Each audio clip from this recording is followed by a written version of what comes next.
Sounds okay? It's okay. When you're ready. All right, so going back is your new album, the eighth in your career. What can you tell us about it, the project, and everything before the release? I mean. Yeah. Got to tell you everything, have I? Well, is it my eighth solo record? Yeah. Is it? So. I read that. My I eighth solo record Yeah, your in solo. in 8 years.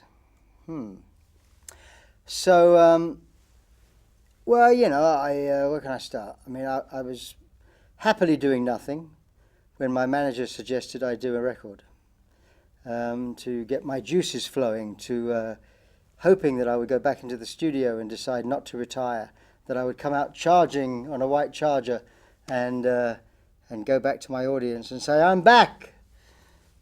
So I decided to at least make the record, you know, because it was something I wanted to do all my life, I think.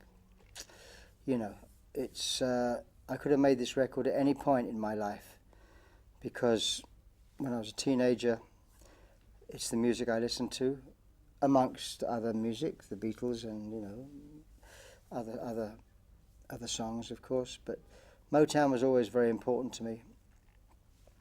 So I decided that this was a good opportunity, because I didn't see it as work. I saw it as more of a fun idea. You know, I didn't really want to get back on the carousel of work and promotion and that kind of stuff. But of course, that's inevitable, that once you make a record, you have to do that kind of thing, so that's okay. But, you know, I'm very proud of the record, as you know, because we've been talking. But it's something that I'm glad I've done, and now I've done it, I shall move on. On the background, we've got the cover, "Who's That Boy?" Yeah. Well, that used to be me. What do you remember about that time? I had a lovely girlfriend. I do. I did have a lovely girlfriend. But, yeah, I mean, that was taken when I was about 13, probably. And by that point, I'd already been playing drums for 8 years. 8 years, yeah. So I was already a professional drummer in my head, you know. But yes, I remember lots of things from my childhood. I had a very happy childhood, and my teenage years were fantastic. I went to a drama school. At this point, probably I have just left grammar school and just started drama school. And I stayed there till I was about 18, 17. And then I left drama school and became a professional musician, which meant really that I didn't have a job. You know, I just played with groups, getting a few pounds a week, and my mother subsidizing me. Which is the importance of the Motown sound still today? To today's music? Yeah. Well, I'm not sure it has any importance other than the fact that it's still some of the best music ever written. I mean, on the sleeve notes of the record, I say I'm sure people will disagree with me, but there have been fewer high moments, fewer peaks in creativity than the 60s.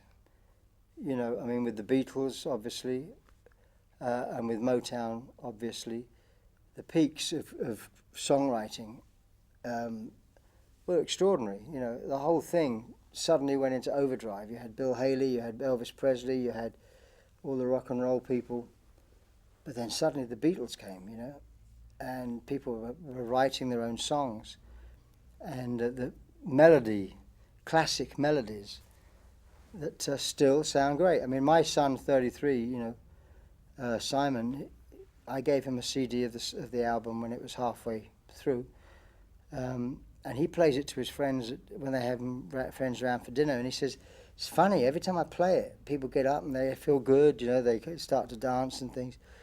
And it's kind of true that it's really optimistic, happy music, and it's, you know, it was written in a kind of happy, optimistic time, whether you want to call that post-war, You know, I mean, let's face it, 62 was not that far long after the war, you know.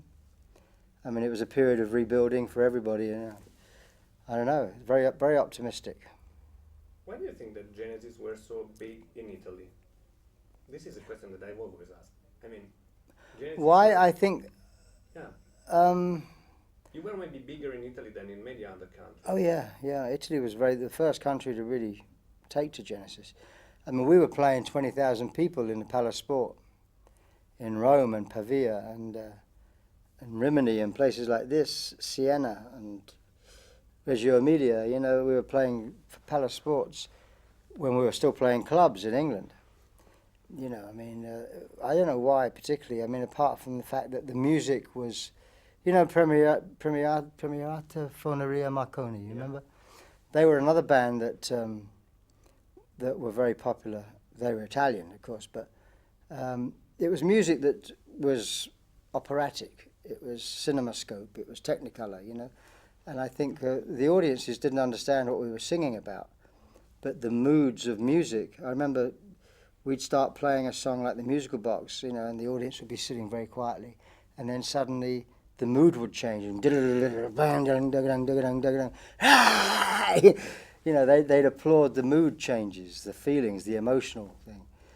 And we always found it interesting that they didn't understand the words, but they got the feeling of the music much more than anybody else did. Which is going to be the next step in your career after the Genesis reunion and after this cover album? Well, I'm going to split up due to musical differences. Between Phil and Collins? Yes, Phil and Collins, and then maybe I'll reform. I don't know what the next step is. The next step is going home to bed. No, I'm not sure what the next step is. I'm not even sure there is a next step, you know. I'm going to do everything I can to make this record people aware of this record, because I'm very proud of it. But after that, you know, I don't know. I want to go back to playing a bit of golf. I want to, you know, just do normal things. I have no plans, which is nice to say, because all my life I've had plans. And which is your relation with the internet, the social network? Do you use them? Do you maybe under a nickname or whatever? Oh no. No, I don't use them under a nickname. I mean, I use it. Well, I mean, I go on. I have an iPhone which I just use as a games machine. You know, and I put I've got two actually, and I got ones for the kids, and I put the games on, and that keeps them quiet in the car. You know, if they want to play something, so they play on their iPhone, my iPhone. You should go on the iPad now. Yeah, I know, but I can't afford the iPad. No, it's the iPhone is bad enough. I've got like 3 iPods, you know. I mean, if you ever tried updating 3 iPods, you spend all your life trying to update things. So really, up until the year 2000, I didn't even have a computer.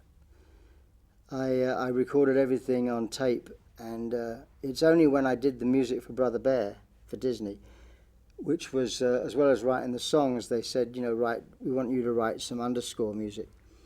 They said, but for God's sake, get a computer. Because without a computer, you will just kill yourself.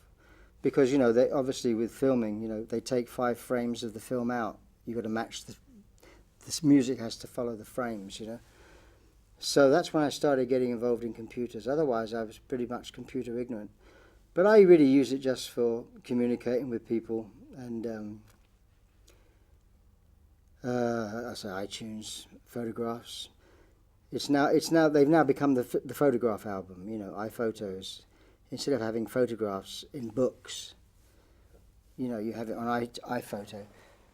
But I must say that I actually do print photographs and put them in frames now.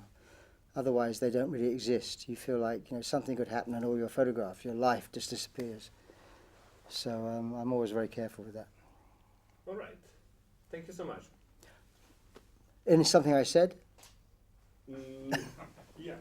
Oh, the short and sweet one.